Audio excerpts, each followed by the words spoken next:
Bonjour, bienvenue dans cette nouvelle vidéo où je vous parle d'une nouvelle série que j'ai adorée vraiment. Ça s'appelle Les agents de Monsieur Socrate. Donc ici, c'est la couverture du premier livre. On voit qu'il a été lauréat, Association canadienne des bibliothèques, lauréat de 2010. Il y a eu une notion parce que franchement, je vous dis, c'est vraiment un livre que je vous conseille.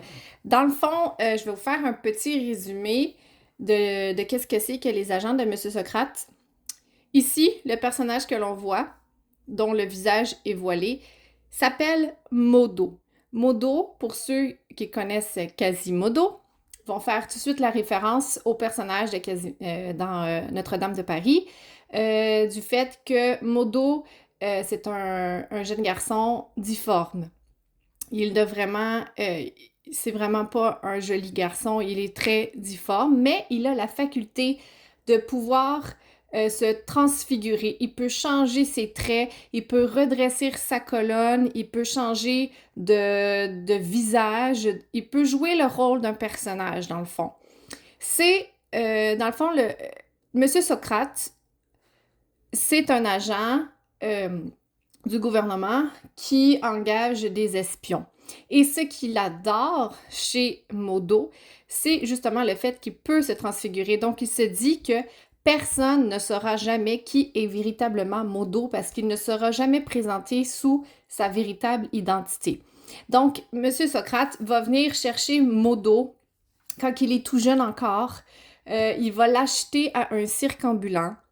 Il va lui offrir une vie dans un manoir. Il va avoir des cours de théâtre, aussi un maître d'escrime, un maître d'arts martiaux pour apprendre à se battre et à se renforcer ses muscles et aussi à interpréter des personnages. Donc, et il va utiliser Modo comme son espion incognito.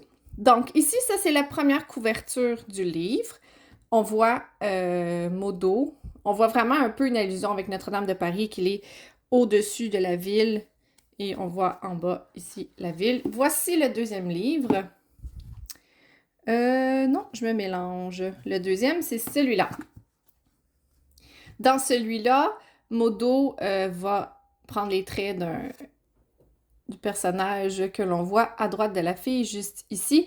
Et il va être dans un sous-marin et ils vont aller découvrir une cité perdue au fond de l'océan. Et je vous explique pas plus de détails que ça parce que faut que vous lisez le livre. Hein? Je suis pas là pour vous donner tous les détails. Dans celui-là, ici, on voit que son apparence a encore changé. La jeune fille qui est à côté, il la rencontre dans le premier livre. C'est aussi une espionne de l'agent Monsieur Socrate et elle s'appelle Octavia. Modo tombe amoureux fou d'Octavia, mais il lui a jamais montré son visage. Il a peur de lui montrer sa véritable apparence parce que il s'imagine fortement qu'elle va être dégoûtée en le regardant. Mais Octavia est vraiment une amie profonde et même que moi j'aime me dire, imaginer que si Modo n'aurait pas l'apparence qu'il a, elle l'épouserait sûrement. Et le dernier livre, L'île des damnés, ce livre-là, je le trouve personnellement un petit peu plus tough à lire. Pas dans le sens que l'histoire est mauvaise, dans le sens que il y a un personnage particulier dedans que je trouve qui meurt d'une façon assez tragique et personnellement, ça me touche. Je l'ai lu plusieurs fois et à chaque fois, je suis un peu plus troublée en lisant celui-là qu'en lisant les trois autres. Donc, je vous conseille vraiment d'aller lire ça. Il n'y a rien de trop gore, rien de trop avec du sang partout. Moi, je suis pas quelqu'un qui aime les histoires sanglantes, les histoires de violence épouvantables. Moi, j'aime quand il y a du suspense, de l'aventure et dans ce cas-là aussi peut-être un petit peu d'amour et de triste. Des fois c'est triste, des fois c'est joyeux, des fois c'est drôle. Donc, c'est vraiment ça que je recherche dans un livre. Et vous pouvez facilement le trouver sur Archambault ou chez Renaud Bré Et comme je vous dis, vraiment, ce sont des livres qu'il faut lire. Il ne faut pas hésiter, vous allez adorer. Donc, c'était tout ce que je voulais dire sur les agents de Monsieur Socrate.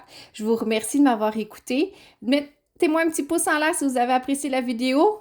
Ça me fera plaisir. Et je vous dis à la prochaine!